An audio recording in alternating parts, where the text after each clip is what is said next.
Hello dear students, myself Akanksha and today we going to study our class 4 the second chapter My First Voice. Okay, in previous lecture we study about this basic knowledge about this story. So let's start to continue this story. After a few hours, the sky turned murky. There was thunder, lightning, and rain. All of a sudden, a big wave hit our ship. It got overturned and broke into pieces. There were cries all around. Luckily, I got hold of a piece of wood from the ship. I held on to it. It helped me to float. I was frightened. I prayed to God to save me. जैसा कि अभी हम लोग ने पिछले lecture में देखा था कि स्टोरी की जो बेसिक नॉलेज थी अबाउट ऑथर, ये बायोग्राफी जो थी R.L. स्टीवेंसन की थी, उसी बायोग्राफी में से एक उसका पार्ट लिया गया है जिसमें कि ऑथर के पहले समुद्री यात्रा का वर्णन किया गया है।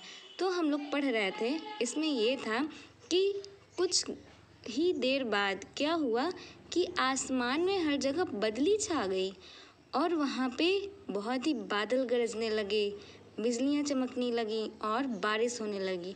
कुछ ही देर बाद अचानक क्या हुआ कि एक बहुत बड़ी सी लहर आई और उस जहाज़ से टकराई और फिर क्या हुआ, जहाज़ डिसबैलेंस्ड हो गई, ओवरटर्न, वो अपने रास्ते से टर्न हो गई, मुड़ गई और फिर टूट गई, छोटे छोटे टुकड़ों में टूट गई। और वहाँ पे चारों ओर लोगों की चिल्लाने की आवाज़ें आने लगी, सभी वहाँ पे चिल्ला रहे थे। लेकिन भाग्यवश, लकली मीन्स होता है भाग्यवश, हुआ क्या कि मुझे वहाँ पे जहाज़ की लकड़ी का क्या मिल गया, पीस मिल गया। मैंने उन्हें पकड़ा और उनकी सहायता से मैं तैरने लगा और मैं काफ़ी डर गया था। मैं भगवान से यह बार बार प्रार्थना कर रहा था कि मुझे बचा ले भगवान, मुझे बचा ले। At long last, my feet seemed to touch ground. It was land. I walked 10 or 15 meters in water. I got to dry ground. I lay down exhausted and soon sleep overtook me. कुछ देर बाद क्या हुआ कि मेरे जो पैर थे, पैर के जो तलवे थे, वो ज़मीन से टच हुए, ज़मीन को छुए।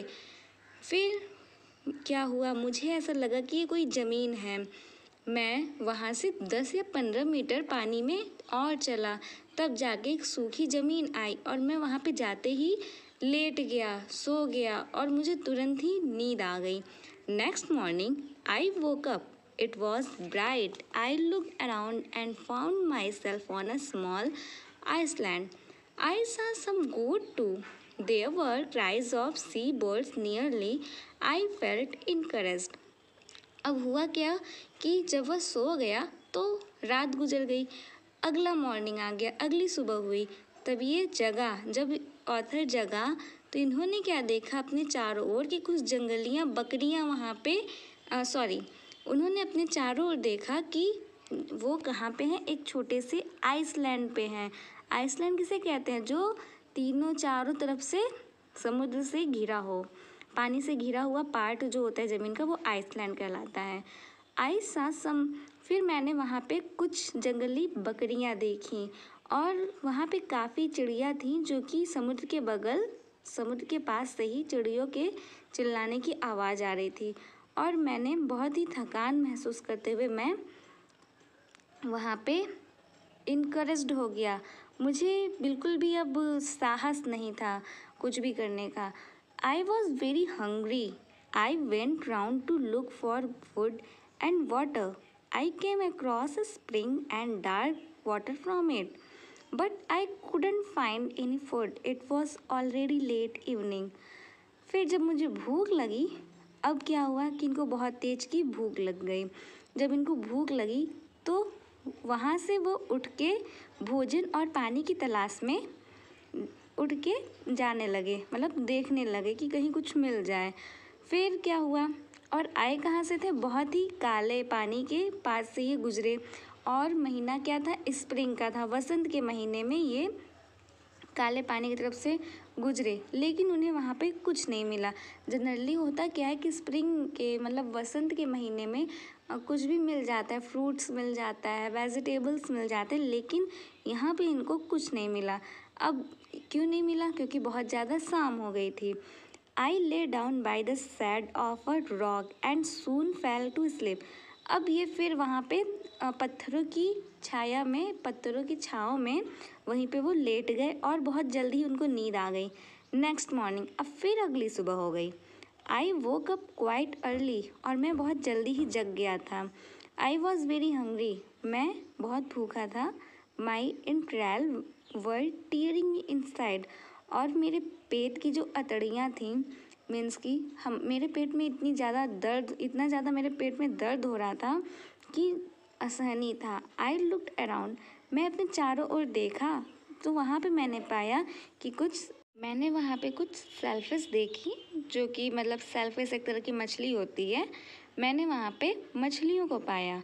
Then I made fire by striking two stones and lightning dry leaves over it.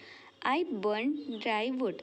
तब मैंने उन मछलियों को लेकर मैं आया और 2 पत्थरों को रगड़ के मैंने चिंगारी लगाई। चिंगारी से मैंने आग पकड़ाई, जिसमें कि कुछ सूखी पत्तियाँ और कुछ सूखे हुए लकड़ी शामिल थे आग लगाने के लिए। I cook the shellfish and at it. मैंने सेलफिश का भोजन बनाया, मतलब सेलफिश को पकाया और फिर मैंने उसको खा लिया। It was my first meal on the Iceland after the shipwreck. Once I caught a wild goat and ate its meat. I kept its horns. I had even made a small hut between 2 rocks. मैंने अपनी मतलब कि जब इनके जहाज़ का accident हुआ था, जब इनकी जहाज़ टूट गई थी, उसके बाद इनका ये जो सेलफिश का खाना था, ये इनकी फर्स्ट मील थी। इन्होंने पहली बार जाके सेलफिश खाया था उस आइसलैंड पे आके। फिर उसके बाद एक बार इन्होंने बकरियां पकड़ी थी और बकरियों का मीट भी पका करके खाया था। फिर उसके जो सींग थे उनको अपने पास रख लिया और 2 पत्थरों के बीच में इन्होंने अपना एक छोटा सा झोपड़ी बना लिया। फ़िलहाल तो आज इतनी ही स्टोरी रहेगी। नेक्स्ट वीडियो में आपकी पूरी स्टोरी कंप्लीट कर दी जाएगी। ओके, और PDF जो मिला है आप लोग उसमें से अपना होमवर्क कर लेना। Okay, thank you.